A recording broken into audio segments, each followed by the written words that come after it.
long I carried the weight of my past, crippled by burdens like stones on my back. I thought I had fallen too far from your grace, but you came and showed me the way. I was a lost soul searching, you were the ground beneath my feet. When I was a blind man begging, you were the eyes so I could see. The smoke was rising up, were the air that I could breathe. You gave me hope, you gave me something to believe. Now I'm alive and born again, rescued from the grip of sin. God, your love came crashing in and pulled me out of the fire. I'm a survivor.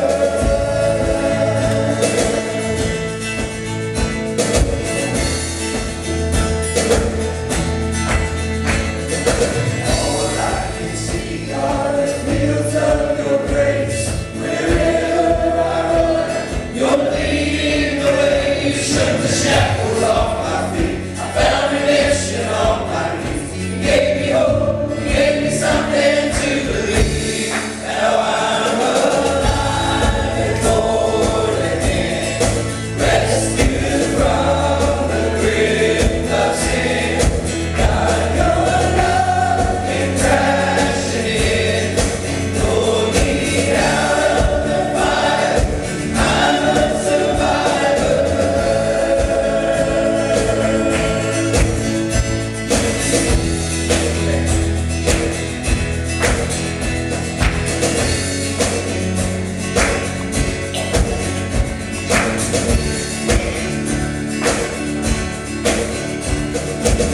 Oh my God, you're my fighter. You make me a survivor. You're my God, you're my fighter. You make me a survivor. You're my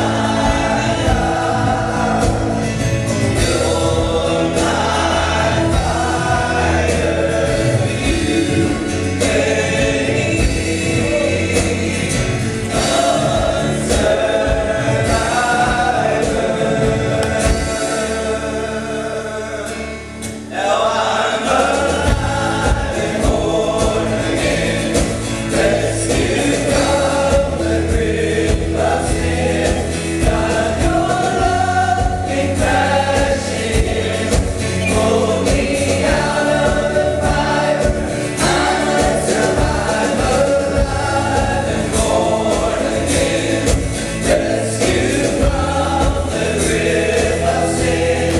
God, your love came crashing in, pulled me out of the fire. I'm a survivor.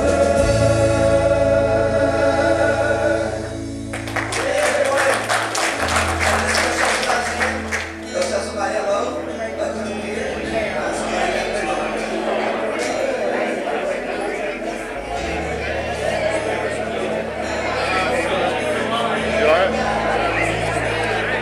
So I had everything calculated, had the money. 2 days ago, I get this email from AT&T. You owe an extra $70-something for a prorated bill. I said, you got to be kidding me. I called them. They wouldn't do nothing about it. So unfortunately, I have to pay it. Next month. Probably not. Yeah. This was going to be my one free time to do it, and then AT&T does this to me. Yeah.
prayed for me the other day when they got back.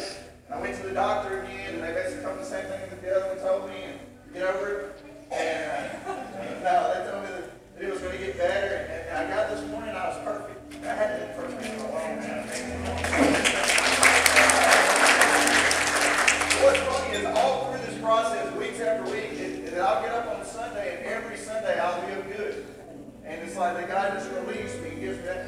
April, she was my grandmother's here yesterday. My grandmother's been a believer for a long time, and just really a spiritual lady. Probably the reason that I'm anything is probably off the backs of her prayers. And she said that she had struggled with headaches for a long time. And one day she just was in her pain or whatever. She told me, she said, you know, if it was my child, I would be healed. And she said that she didn't have any more after that. She looks bad at that moment. And I thought, how bold is that? But I know the kind of lady she is, so she kind of did away with it, you know. And if it was my child, I'd heal it. And then God just decides to heal her and touch her. And I'm so excited about that. I actually had another message planned called Exposure about secret sin. And at a John 3:20. And then yesterday, after hearing so many stories, God just really began to speak to my heart about what to share today. And so I'm going to go a different way, and it's called A Generation United. And I'm excited about it. But what I do want to do is, at this time, I want to change up just a little bit. I want Brett to come up and share just for a minute about their weekend camp, and then I want to give the youth a chance who want to share just briefly about what their experience was like this morning. First of all, thank you guys so much for trusting me and Lord with your kids. The elders for giving us the opportunity to do this. We're extremely humbled and blessed. This week was awesome. I knew it was going to be, but God moved in such a great way. The first night when we got into services, I saw just a transformation in our group from, you got to think they're used to being here, they're used to being in their school with people they were familiar with, and they were in a big place with about 550, 560 other people. And so I saw when the worship started, them going from being kind of introverted and holding back to just letting loose and worshiping God, and it just built on that as the week progressed. We had salvation in our group, praise God.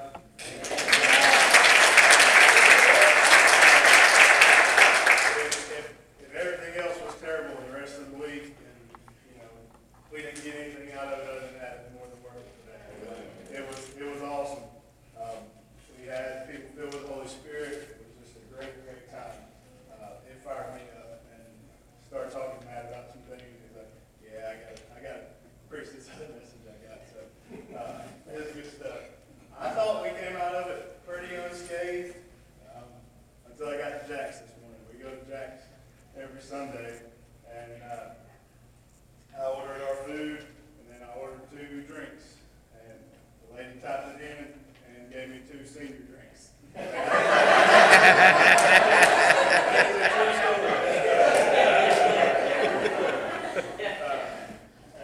She said,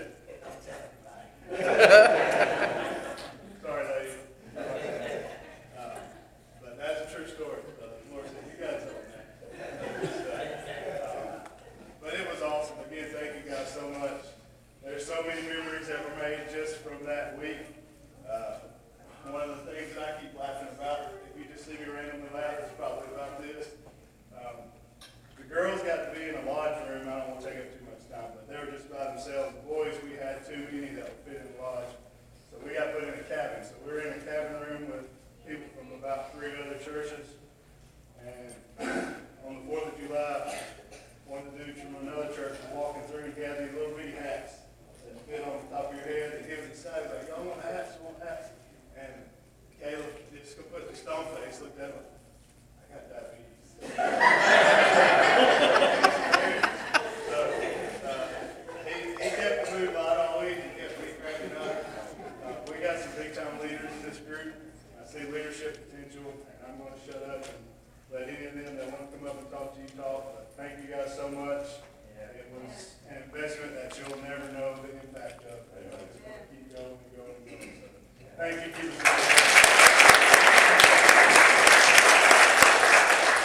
Yeah, who wants to share this morning? I know, Kelvin, I'm going to put you on the spot because I know you want to share this morning. But come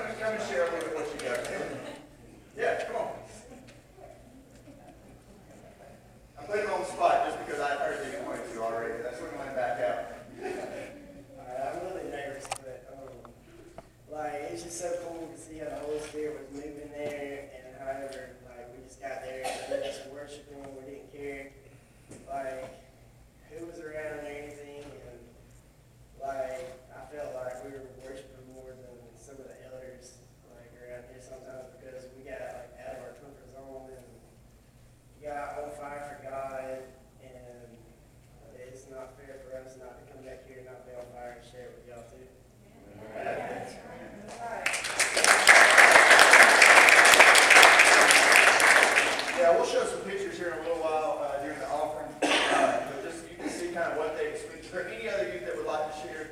I don't want to push you on the spot. I'm not calling anybody else out. Just tell me. Is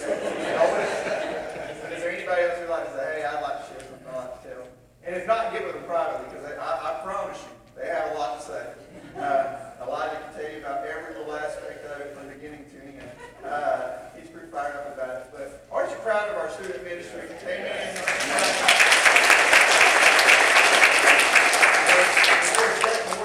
Monique Arnold also went, and I think she's still recovering. This morning, they've been sick, but I'm blessed by it and excited for them. And we took 14, which is a big number for us.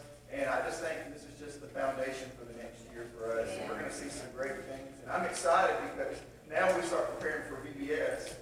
And these guys will get to pour in for VBS, and we'll get to pour into VBS, and we'll have our student ministry, then we'll have our children's ministry. And if you want to help, one of the things tonight is we're going to start decorating at 6 o'clock. We're going to be working on props. You be here and be part of that. That is a great way to meet people. It's a great way to be around folks. But I'll be here at 6 and probably every night this week with Randy. We'll battle that out. And just excited now because we got our student ministry been blessed. Now our kids ministry been blessed. I mean, just last year, the year before, we had 35 kids give their lives to the Lord during VBS. I mean, that's 35 lives changed. Amen. At this time, with the ushers, would you come forward to receive this morning's offering?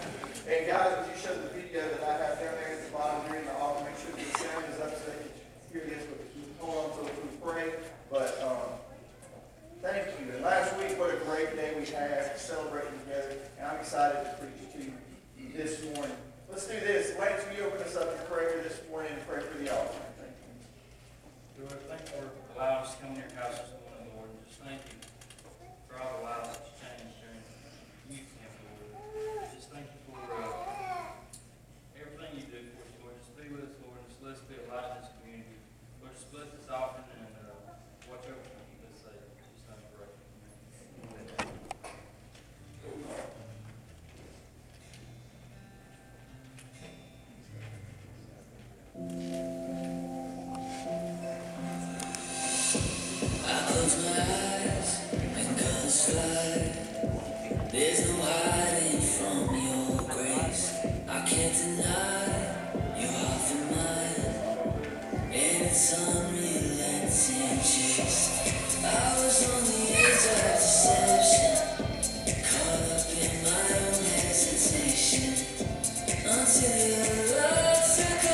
there was a difference in the way you worship at camp, and I wanted to just let you know that this is home, and you don't have to feel that difference.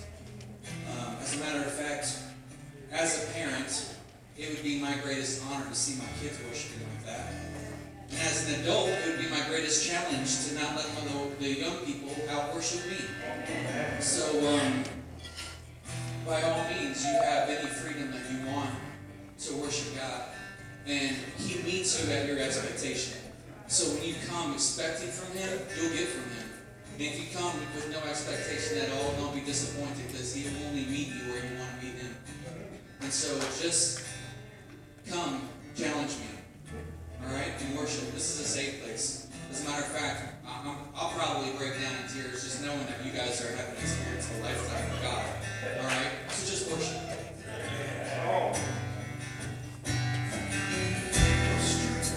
Found me at my weakest. Your grace poured out in my despair. When I feel like this time burned out and defeated, your perfect love will find me there. You call my name, you made all things new. Oh, I was dead, look at me now, I found revival in you.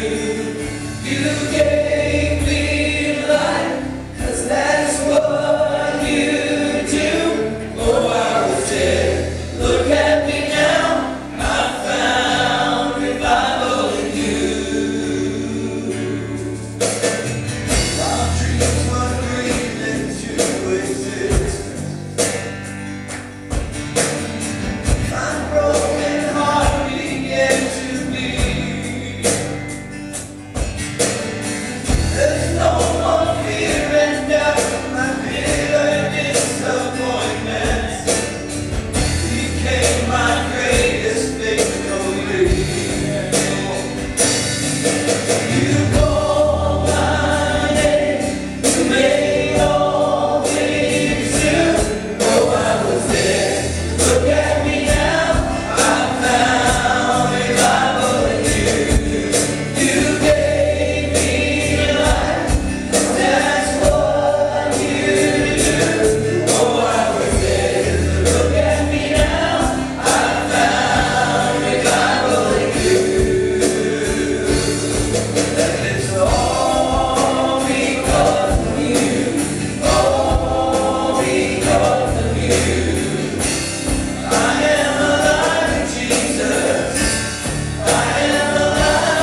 Expose our hearts, God, this morning, and help us just to send up our love, our prayers, our adoration to you for a wonderful God who hears every prayer that we whisper in our darkest moment, in our greatest moments, God. And I look forward to sharing this message today, God, and to speaking, Lord, from your platform. In your name I pray. Amen. Kids, you can be dismissed this morning.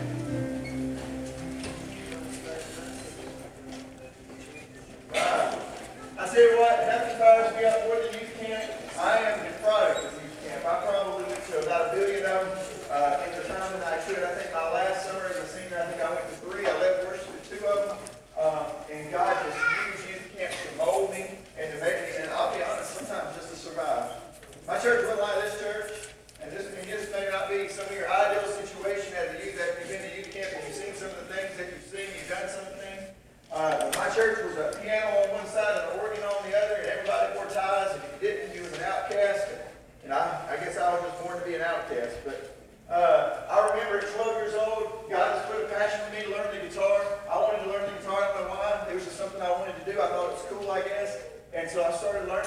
being 12 years old, being in my room just crying out to the Lord at 12.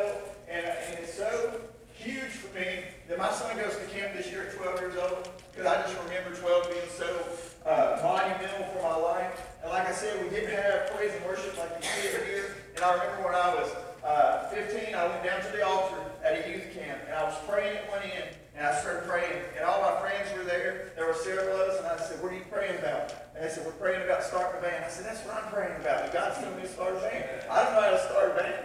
I don't know nothing about that." And he said, "Yeah, that's what I'm praying about. I'm praying about that." And down there were 2 guitar players, a bass player, and a drummer. Sounds to me like you got enough to start a band. Amen. Now, it's funny that when God called you to do something, He didn't call you to be a great band. He doesn't even call you to be a good band. He just calls you to be a band. And we would go around and we would start traveling to these little Methodist churches, and we just did whatever we had to do. We set up our own equipment, we played our own songs, we wrote our own songs that weren't great, and then we would preach even. And we just give the word, whatever the Lord told us. That's what we would do. And I mean, I didn't even have my driver's license. I had to ride with my friends to the places that we played. We scheduled our own gigs, we did our own thing. And then we started leading worship in the youth. And the youth was the only worship band that we had. And we did that. And then God took that, and we started doing like an early service. And I was about 20 when that happened. And we started doing this service, and we got to play about 3 songs. And we thought that was great. A lot of people didn't like it that we had a drum set on the stage. And a lot of people didn't like it. That all these things would happen. But what I'm saying is, if you don't like the normal that's here now, maybe you're here to usher in the new normal. And it doesn't matter what your age is. See, we were there to usher in a new normal. I would spend the next 10 to 12 years, I would work with the youth as the assistant to the youth pastor. And the whole time we would transition the church, starting with my band all the way to the worship that they have now, which is full-on, huge, awesome, powerful worship. They'll be there today. They'll have multiple guitar players, they'll have a drummer, they'll have multiple singers. And see, that wasn't the reality when I got there. See, I had to believe in the vision even because I couldn't see it in the real life happening out. There were a lot of days I went home frustrated. There were a lot of days that I went home and I was just done with it. I remember one time a guy came to me who I really had respected all of my life, and he told me, he said, "We got a new worship pastor come in. If he doesn't want to use the band, I want to know that you're going to be okay with that." I ain't be okay with that. But I didn't have any choice. I was like, "Well, all right." You know, that's basically about what my response was, okay. Because I knew we had a good band, and I knew that we were being used at the church, and at the time we were playing one song. They'd let the band come out and play one song, and then they'd bring up the piano player, they'd sing a few hymns, and that was it. And I just remember, and he said that, and I remember the first day that the new worship leader come in, he said, "Hey, I'm going to use the band on every song." And see, God just began to shift it. He began to move it. He began to put things in place. He began to work in ways that we didn't know he was going to work. And then, you know what? And then he would leave for a few years. And then somebody else would come in and leave for a couple of years. And then one day they said, "Matt, it's going to be yours." You know, and they brought it to a vote. And I'll be honest, it wasn't a very popular vote. I think I won by 5 votes. And I would lead worship there for 2 years as the worship pastor, about 350 people every Sunday, and God was just pouring it out. And then all of a sudden, Wes had to mess it up and call me and ask me to come over here. You know what I'm saying is, when it doesn't look like reality, you got to believe in what God's telling you. Because everybody in that church wasn't thinking that guy's going to be our next worship pastor when I was 15 and banging on drums and playing loud guitar amps down in the youth room. They wasn't thinking that. They wasn't thinking about what God had in plan. But you got to realize that what God's got in plan is above what man's got in plan. And man better get life with God. Oh, I couldn't, I could see it even when nobody else could. And I believed it even when nobody else could. And so when they talk about things, they say, "Oh, you know what, I just believe that we worship in a way that maybe our elders aren't worshiping." I said, "Great. Bring on the new normal. Teach me something I don't know. Encourage me, inspire me." Because you know what I'm going to do that maybe it didn't happen for me all the time? I'm going to get behind them, and I'm just going to say, "Go with it, run with it, do it." You know what? If they mess up, okay. Because you know what? One of us is going to mess up.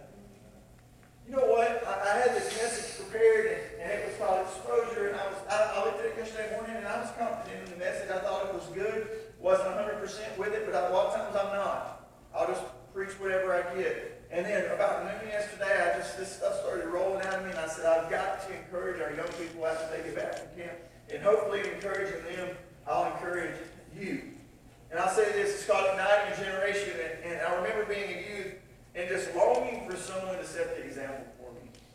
I was longing for mentorship, and I was longing for spiritual giants, not just to be around me, but to believe in me. I wanted somebody to come and say, "You know what, you can do it. You know, you're struggling with worship right now, but you know there's going to come a time when you do greater things than you can imagine." And I wanted that so bad, and I'll be honest, I really didn't have it.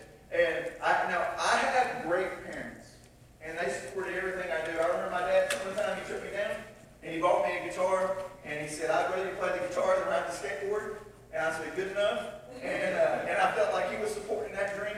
And he took me down, and I remember he took me down on his own, and he bought me this acoustic electric guitar, and Randy did his bad. It had some twang to it, and I don't know what kind of effect it had in there, but it was making its own thing. And I just beat that guitar, and I played it. But I wanted spiritual mentors. I wanted people that would come up to me.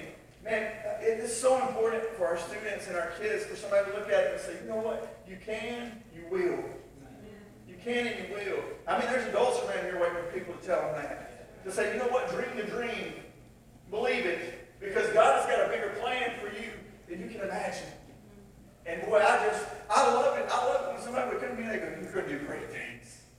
Because I didn't hear it a lot. But in my heart, when I would lay down at night, God would speak to me. And he would say, you can, you will, you are. You can, you will, you are. And I could never give up. Because I just can't believe that God believed in me. And so when they would say, oh man, you're not really good at this, you might not trust something else. I said, I feel like this is what God's told me to do. I just got to do what I feel like He's told me to do.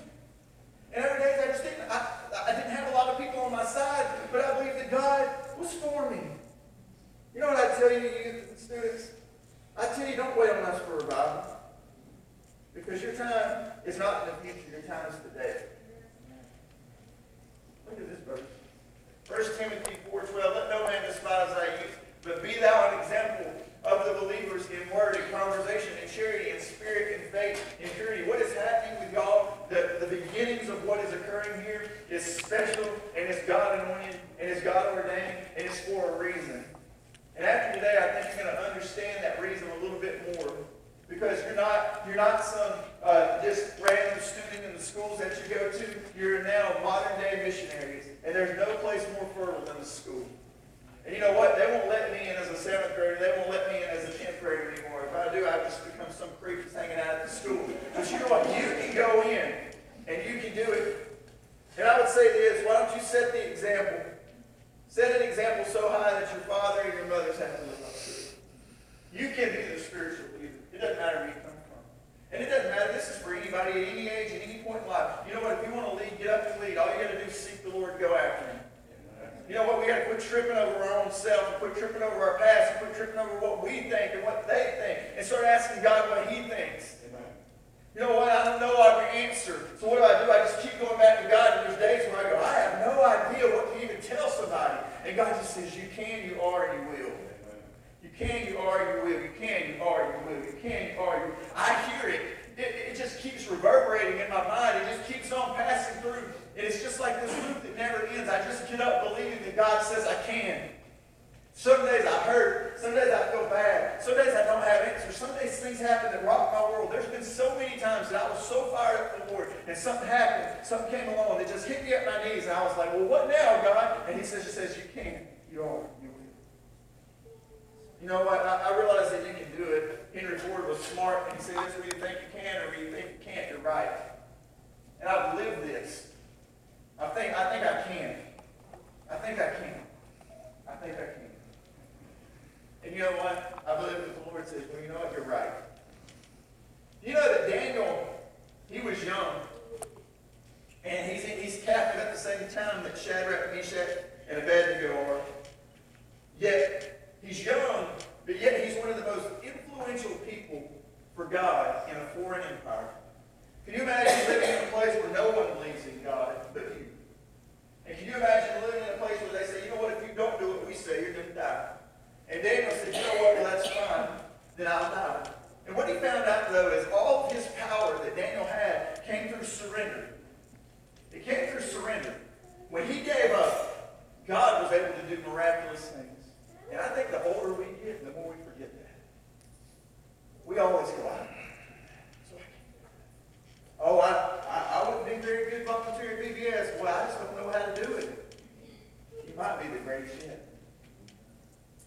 You know what? I remember some people sometimes in our youth ministry growing up that volunteered for youth ministry that weren't youth ministers. They weren't youth people. They didn't know how to teach a lesson. But I loved them more than anybody because they were just really cared about us. Sometimes sometimes just caring for people makes more of a statement than anything. And see, Daniel comes into this empire, and he's young, and it's a foreign empire, but he trusts God in the middle of a bad situation. You see how this works in the kingdom of God. The more we lay down our life, the more we lay down our life, the more Christ can live powerfully through us. David, he was just a boy when Samuel came to Jesse's house as David's father to anoint the next king of Israel. See, Israel said, "We want a king. Give us a king." And God said, "I want to be your king." They said, "No, we need what? A king with skin on. We need someone with skin in the game." And he says, "Okay, well, I'll give you Saul." And Saul looked like a king. He was big. He was good looking. He was powerful. He was strong, much like myself. Well, maybe not, but he was big. He was a man. And so Saul, he looked kingly, but yet his heart was traveled far away from God. His heart wandered away from God. At first he started out good, but then he got on the wrong path. And God said, "You know what? Well, today I'm going to snatch it from you, Saul." And that's what he did. And he said, "I'm going to bring on somebody else whose heart is after mine." He may not look the part, but his heart's going to match my heart. And so Samuel comes and they says, "Okay, Jesse, I'm here to anoint the next king. Bring out your sons." And they bring out these big, masculine men. These guys that just look like kings. And they pass before Samuel. And Samuel goes, "No, that's not who it is." Then he passes another and says, "No, that's not who it is." He says, "Oh, but this one's got great leadership skills." "Oh, pass it." "Oh, no, sorry." "Oh, pass another." "No, that's not it." And Samuel's scratching his head. He's like, "I went through everybody in the house." And he says, "Oh, well, is there anybody else?" And he says, "Yeah, we got some. Our younger brother, he's kind of scrawny. He's out just keeping a few sheep." And he said, "We haven't even thought about him. He doesn't look like a king."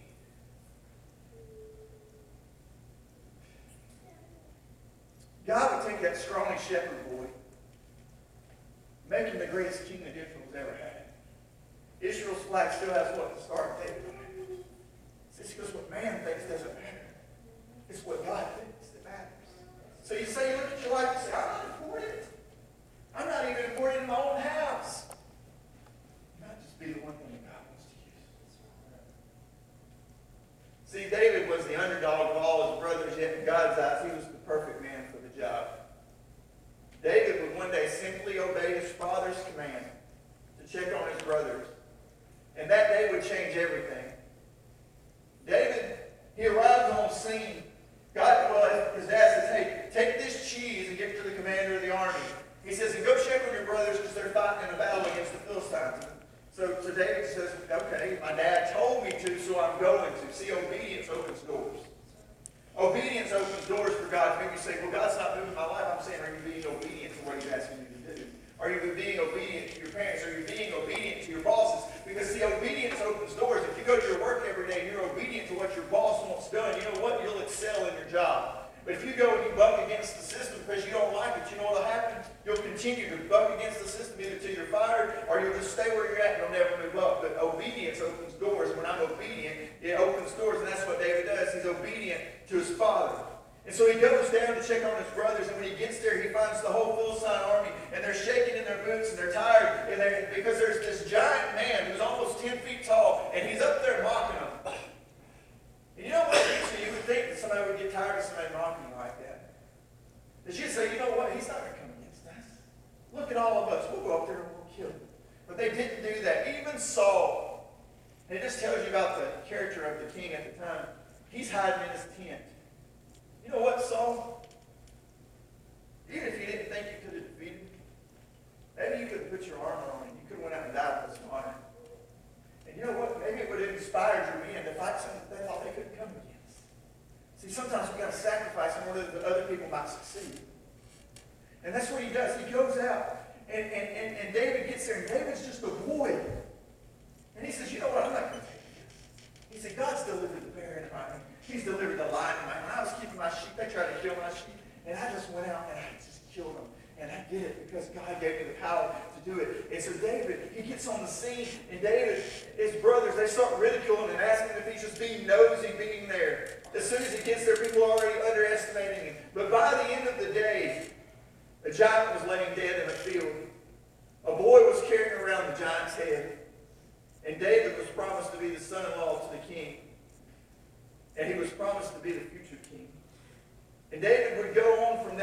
entertain the king with his music when the king was troubled. And then he would lead the king's army to more victories than the kingdom had ever experienced. See, it don't matter what other people think about you. It matters what God says.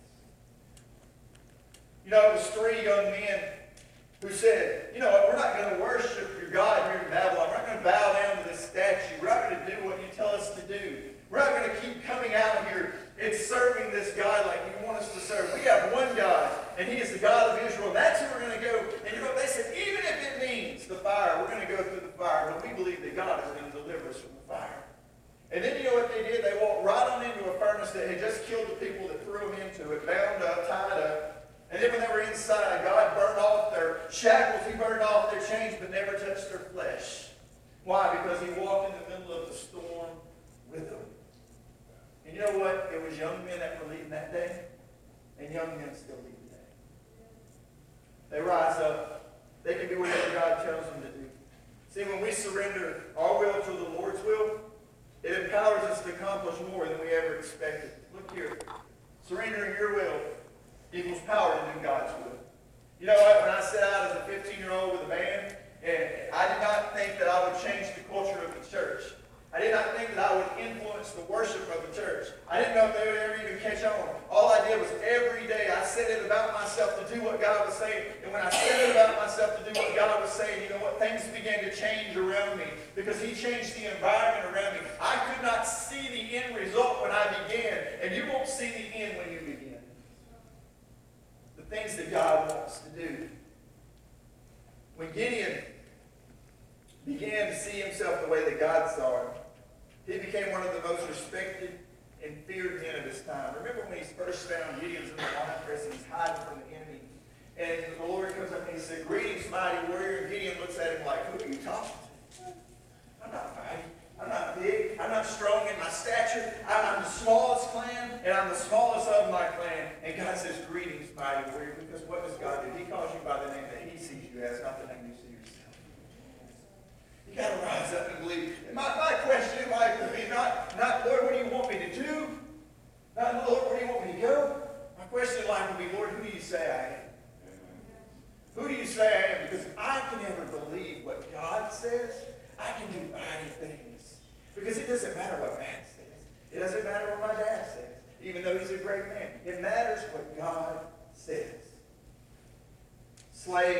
Gideon would go on, he would slay all his enemies that had held him captive for years.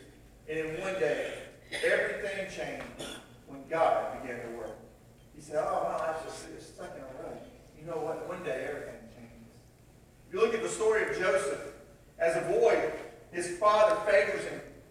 And he's favored by his father, and it looks like a really good thing until his brothers get jealous. And then his brothers get so jealous that they want to kill him. And they decide not to kill him.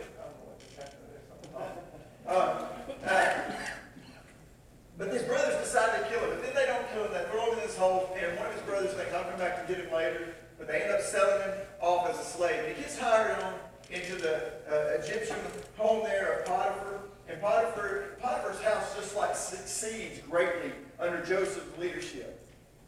Isn't it funny that when you put a godly man in any position, that things will start to succeed around him? And so he just, like Potiphar's house just prosper. It actually prospers to the point where Potiphar's wife wants to be with Joseph. I mean, he's young. He's got that Cuban skin, that bronze look to him. You know, he's looking good. He's in there, and he's dusting the ficus. You know, he's getting it done in there. And he's working hard, and Potiphar's wife takes notice. Why? Because she's spending a lot of time with him. And she's like, what? What does she say? She said, "Come to bed with me, Joseph." And he says, "No, I'm not going to do it. Not because I'm not going to dishonor my master, but because I'm not going to dishonor my God." And she keeps on, and she keeps on, and she keeps on. See, that temptation is right there for him. Everything that he physically probably wants is right there for him.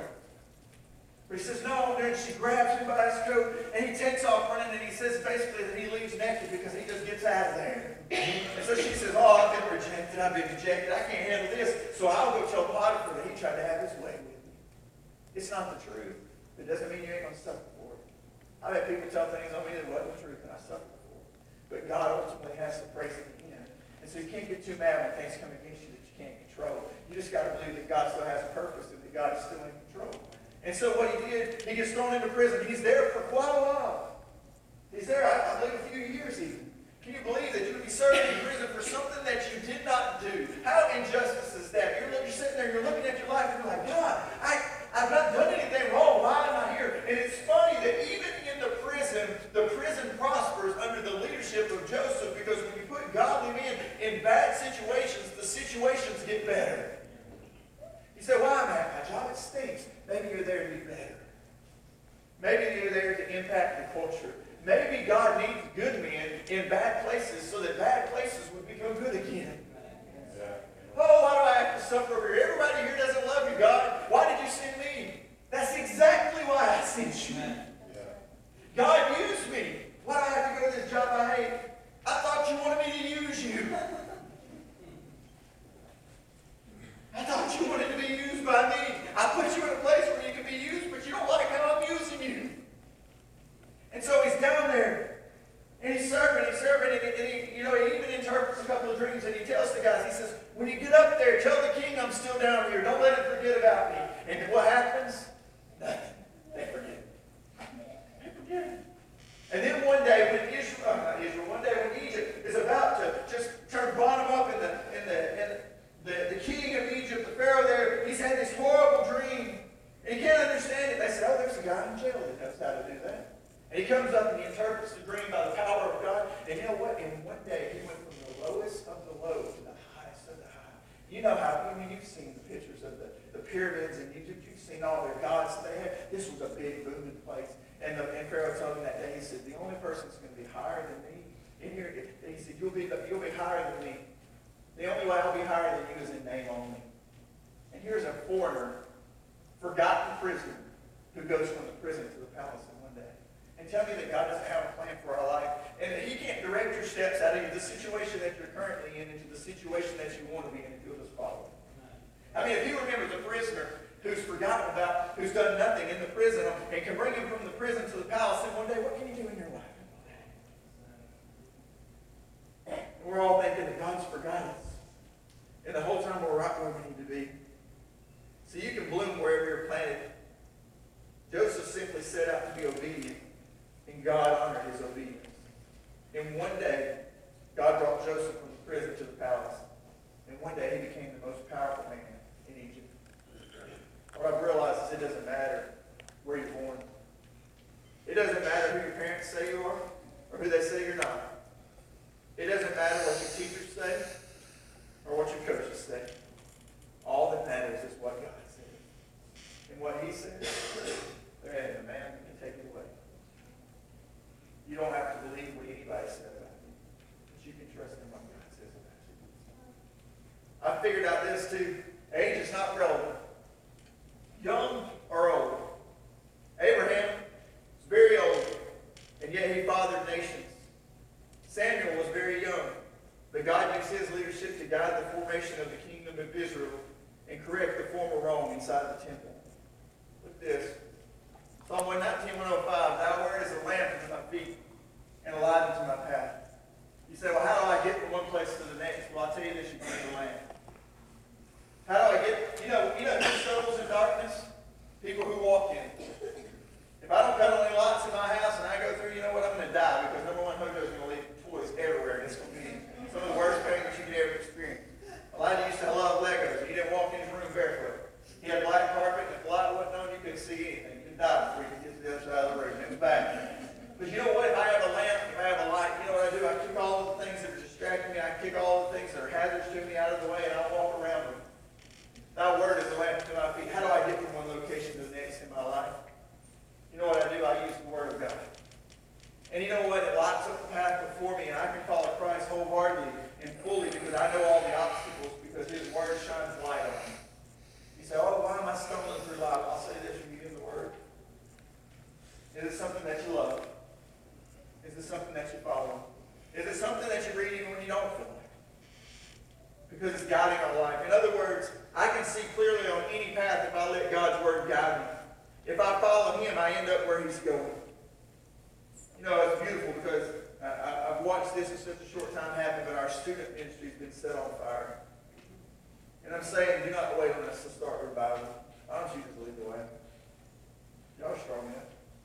Y'all have experienced the Lord enough to be passionate, make plans, and go after the kingdom of God. And you know what? People get in line. If you go after the kingdom of God, you'll not go wrong. Look at this, Isaiah 11. The Spirit of the Lord shall rest upon him, the Spirit of wisdom and understanding, the Spirit of counsel and might, the Spirit of knowledge and of fear of the Lord. His delight is in the fear of the Lord. And he shall not judge by the sight of his eyes, nor decide by the hearing of his ears. But with the righteous he shall judge the poor, and decide with equity for the meek of the earth. And he shall strike the earth with the rod of his mouth, and the breath of his lips. And he shall slay the wicked. Righteousness shall be as a belt of his loins, and faithfulness the belt of his waist. The wolf also shall dwell with the lamb. The leopard shall lie down with the young goat. The calf and the young lion and the fatling together, and a little child shall lead them. A child shall lead them. In other words, it could have said a king will lead them. It could have said a great warrior. It could have used anything. But what did he do? He said, a child's going to lead them. So I would say this, don't underestimate your impact based on your birthday. Don't underestimate your impact based on your birthday. If the Bible's so clear and it talks about how every day is important, how can I justify the thought that I must be a certain age before I can make an impact, or that I am a certain age and can no longer make an impact? If the Bible says that today is important, then it means that whatever age I am today, then I've got something to do for the glory of God. See, God is speaking now, and all you have to do is be quiet and listen. When God began to call Samuel, he called his name in the middle of the night, while Samuel was a boy sleeping in the temple under the authority and guidance of Eli. And Samuel heard it, and he heard his name called, and he went to Eli and he said, "What is it?" He said, "I haven't called you." He went back and laid down. And he heard his name again, and he got up and he said, "Eli," he said, "What is it you called me?" It was so clear to him. And when God gets ready to speak, he can speak with great clarity. And so he laid down, and then the third time, and then Eli realized, he said, "It must be God." He said, "Tell him that when you hear it again, say, 'Speak, for your servant is listening.'" And God began to reveal the plan that God had for Samuel's life, and how Eli actually would be overthrown and his kingdom would crumble, and a young boy, Samuel, would rise up to be the next one. See, God didn't ask Samuel for his birth certificate before he called him to lead. You know how when you play football at school or something, they say, "Oh, you got to bring your birth certificate"? It's not like that with God. He's not looking at your birth certificate and saying, "Oh, you know what? In 3 more years, you'll be old enough to come." "Oh, if you're this way, you'll be old." Or he doesn't look at it and say, "You know what? You know, you're getting a little old. I don't have anything for you to do anymore. You're not as fast as you used to be. You can't run like you used to be. You can't do what you used to be." God says, "You know what? You're perfect. Why don't you come along and I'll show you what the plan is." God's not waiting for your birth certificate. I found this too. God prepares you in season and knows the end before the beginning. There's seasons of your life where you'll do certain things that will prepare you for the next season, and you won't know that that's what's happening in the time that you're going through it. All those years I spent as a worship leader, the 12 years I spent as an assistant to the youth pastor, not as the youth pastor, but an assistant to him. All the youth camps, I've probably been to more than you can imagine as a leader. I led worship at youth camp. Spent many nights with kids that I didn't trust. I've been to youth camp, the outreach ministry that I led to the city of Anniston, and then I led multiple Sunday school classes. And I taught them, you know what it was? It was seasons of preparation for this day to be pastor. I didn't know it. I didn't accept those responsibilities knowing that I was going to be a pastor. I didn't even want to be a pastor. I didn't accept those responsibilities thinking, "Oh, if I do this, then God's going to give me favor." No, what I did, I just walked out that day. When I walk out that day and I do His purpose, He takes me to the next level, to the next level, to the next place, to the next thing. It's because obedience opens doors. I didn't do it knowing that God was going to reward me. I didn't do it knowing that God was going to bring me here. I didn't do it for that reason. But I found out that seasons come in preparation for the next season. One season, you're preparing the soul. The next season, you're planting the soul. The next season, you're watering the soul. And the next season, you're reaping the harvest. So what did you plant in your last season? Because I guarantee whatever you planted in your last season is what you're reaping today. God is preparing you. Don't get frustrated in whatever season you're in. Say, "Oh, I love this season. That's okay. Another one's coming. Oh, the this year as it was last year. That's okay. Because another season's coming. You know what? You need to smile when you go to the job that you don't love. I had a friend who played in the band with us. He played bass. Really good dude. We'd go places and play, and I'd be like, where is he at? Somebody tell me. He'd be emptying the trash. He'd literally go from the stage into the trash. He'd be over there fixing something. He'd be making something better. You know what? You got to enjoy emptying the trash after the middle of church sometimes. You got to enjoy the jobs that seem meaningless because God is using them to prepare you. I remember one time we were getting ready for Elevation. It was a big service that we did. You know, sometimes we have 150, 200 people there, sometimes more than that. And I remember one week we were in there, and me and another guy, we were scrubbing a bathroom, and there was yellow foam everywhere. The cleaner was not yellow, my friend. It was on the walls. It was on the floor. We were just cleaning. And you know what? We were cleaning bathrooms for Jesus.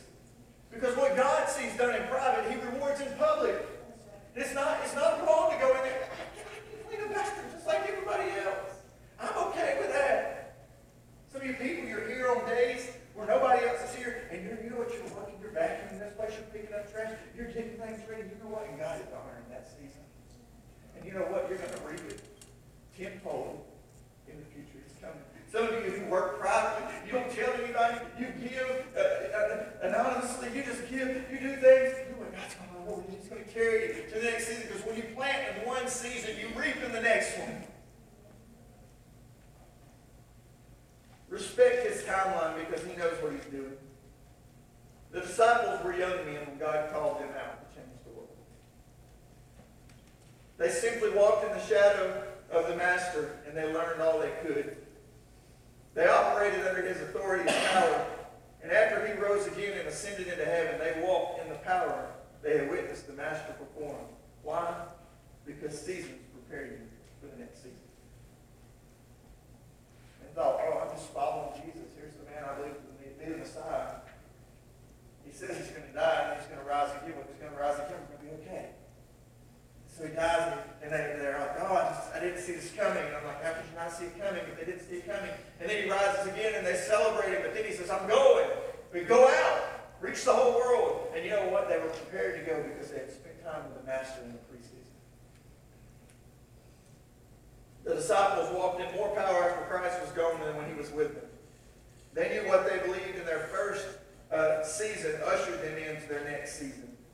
And right now, you're walking in a path of the next great movement of God.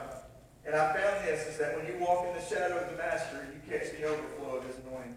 Look here, whoever dwells in the shelter of the Most High will rest in the shadow of the Almighty. Do I got to be on the stage? No. I just got to be in the shadow. Oh, do I have to be the most important person? No. I just got to dwell in the shelter for a little while. And when I dwell in the shelter, God provides everything I need. I don't have to have anybody pat me on the back. I ain't got to have anybody high-five me. I just got to know that He's for me. See, whatever overflows spills on those closest to it. So I want to be just as close to Jesus as I can. When you have a great teacher, his overflow blesses the bystanders. The Bible talks about this when we tithe, that God opens up heaven and pours out such a blessing that we cannot contain it. Look here, bring the whole tithe into the storehouse, that there may be food in my house. Test me in this, says the Lord Almighty, and see if I will not throw open the floodgates of heaven and pour out so much a blessing that there will not be enough room to store it. What I found out, if I got a cup and I start pouring water in it, if I have more water in this container than I have in this cup, it spills over the sides. Well, guess what? Everything around the cup gets wet. You know what I'm saying? Is that when we get under the overflow of God's blessing, that everything that spills out, it touches all those around us. In other words, we'll have such a blessing that it overflows, so our blessing will spill on others, and others will be blessed through what? Our obedience. Brent, there's only so much you can do as a youth pastor. Lord, there's only so much you can do. But you know what? If you get under the spout, they used to say, get under the spout where the blessings pour out. If you'll get under that spout and you'll take it in, you know what? All the kids that's following you, they're going to get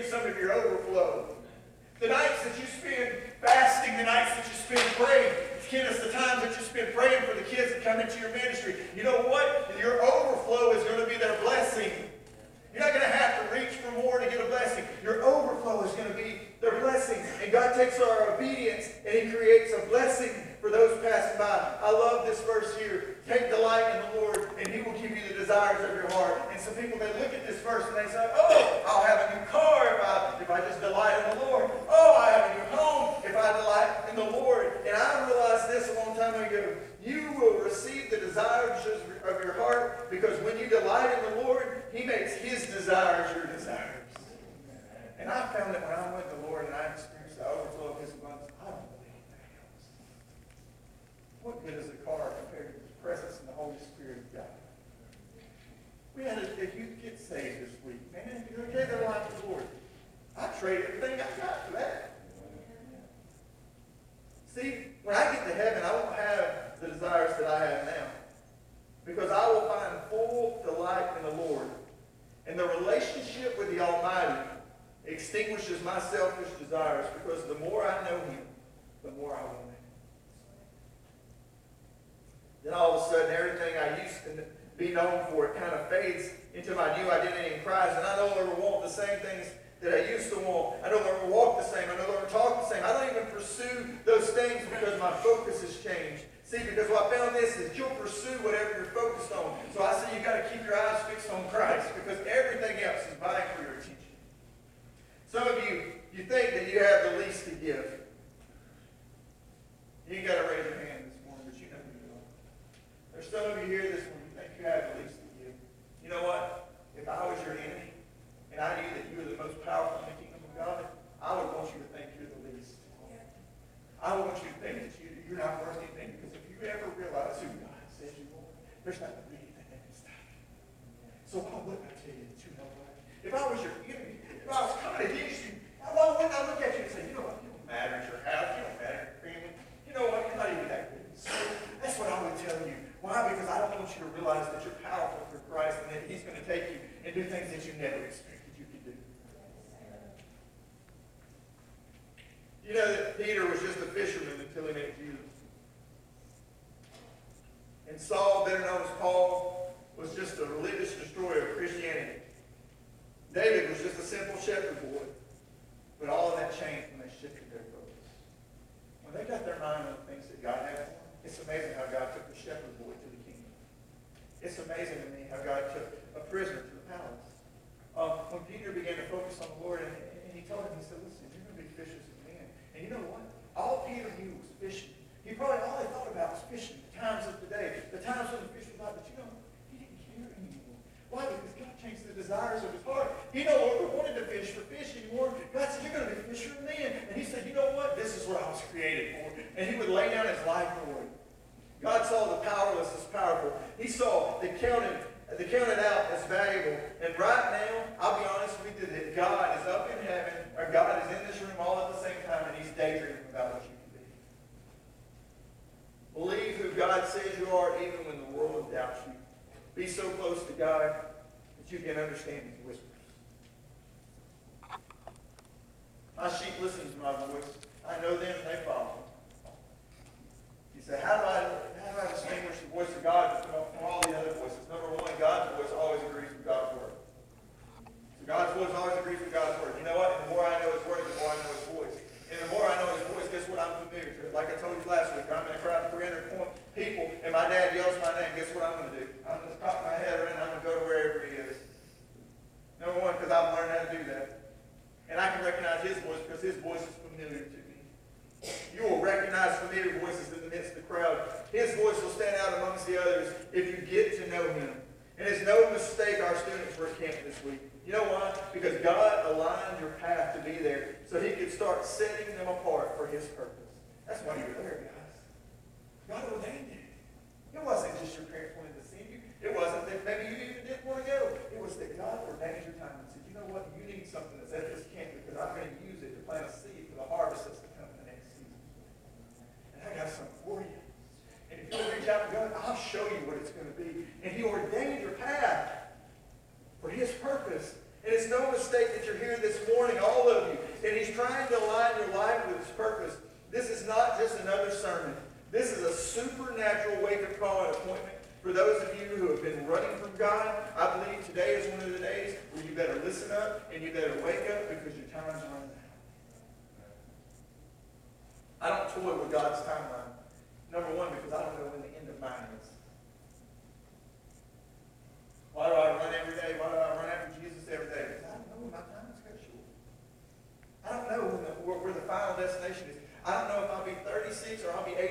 So what I got to do? I got to live today like it matters. Romans 5:8, we know that in all things God works for the good of those who love him, who have been called according to his purpose. You're not worthless. You've been called according to his purpose. He has called you by name, and he is not taking the leftovers this morning. He's taking the first round draft picks. You say, oh, I'm just a leftover. I'm just a water boy. No, you're not. You're the first round draft pick, and God's already selected you. He knows that if you will see yourself in light of him, you will realize that you're powerfully strong. Peter thought he was a fisherman. He really did. I'm sure he thought all the days of his life before Jesus that he was a fisherman. He probably thought, I'll always be a fisherman. This is who I am. This is who my family is. But look at this verse here. Matthew 16:18. I tell you that you are Peter. He used to be called Simon. Simon means a reed swaying in the wind. You're wishy-washy. That's the name that man had given. But Jesus says, I tell you that you're Peter. Peter meant Petros, or Petra. It means rock. I've showed you the pictures before of the rock. The big powerful man. This is who God saw. And he says, and on this rock I'm going to build my church. And you know what? The gates of Hades or hell will not overcome it. You got to believe who God says you are. He said the gates of Hades is not going to overcome it. And you know what? I will wonder this morning. What is Jesus saying about you if this is what he's saying about you? He didn't say it one time and done. He's still speaking that word over us. You know, and I'm just crazy enough to believe that whatever Jesus is saying is who I am. I may not have a specific name that I feel like he calls me, but I have a specific purpose that I feel like he calls me for. And I'm so glad that I kept believing in what Jesus was saying and I didn't let the voice of the crowd dictate my direction. What everybody has said about you, it doesn't matter. It matters what God says about you. And if you can live in that, and you can see it when others can't see it, you'll go places that you never been. Jesus didn't speak some soft word to Peter that day when he defined him. And he's not speaking some soft word to you today. That ain't a soft word right there. The very God of the universe told Peter, he said, you're the rock. I'm going to build my church on you. And it's going to be so strong that the gates of hell won't prevail against you. That's somebody who believes in you, who speaks into you that way. His parents didn't speak into him that way. His friends didn't speak into him that way. They looked and they made statements, I'm sure, about who he was. But the God of the universe said, you're the rock that I'm going to build the church on. I wonder what God's saying about you. You know what? We've not reached our full level of influence because we've not been fully persuaded as to who Jesus says we are. I think when we get fully persuaded about who Jesus says we are, we'll start walking in ways that we've never walked before and accomplishing things we never accomplished before. Jesus has secrets and mysteries that he's waiting to reveal to you. Things about you never imagined. And you got to quit looking at how the world defines you and start walking in the calling that Christ has for you. This is my last line this morning. The God of the universe is dreaming of you and what you will be when you start walking in his calling. Worship team, would you come up this morning? I'm talking about igniting a generation. That generation is really anybody that's living today. I'm talking about waking up to the realization that God is going to pour out his Spirit on people, and wherever those that are closest to him are going to get the overflow of his blessing. Let's stand together this morning. I'm challenging some people this morning. I'm challenging our youth to continue to run, to take what they've been given this week and to use it for God's kingdom and to grow this group, modern day missionaries for the call of Christ. When you go into your school in just another month or so, what's going to happen is you're going to be faced every day with people who don't love the Lord. So you know what you got to do? You got to live in such a way that the overflow pours out a blessing on people. You've got a gift, you've got a talent. And you know what? I would say this, adults, people who are here today, why don't you start rising up to the occasion? Why don't you quit listening to the voice of everybody else and start walking in the authority that Jesus has given you? Why don't you start walking in the purpose and praise that he has for you and realize that you're powerfully strong when you walk in him and that you don't need big brother, you've got big God. They're going to sing this morning. As they sing, the altar is open just to say, Lord, here I am. I just want to walk in the authority and the power and influence people all around me. And if you feel that God is tugging on your heart this morning, I pray you would ask God to come and move in your life in a way like never before.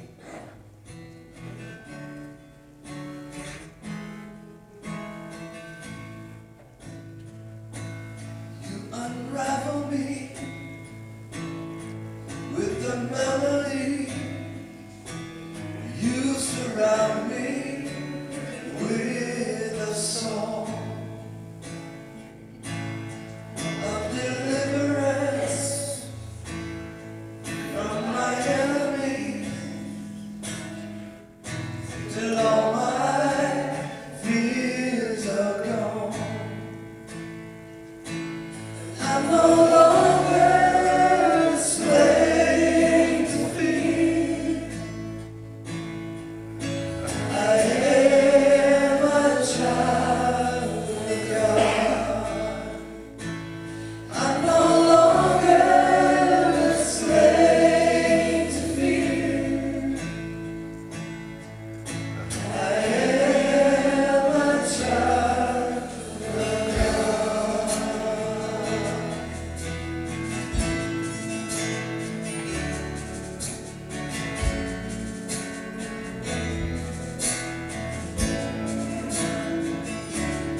Bye. Have a great week, Steph. You too. There's those three of them.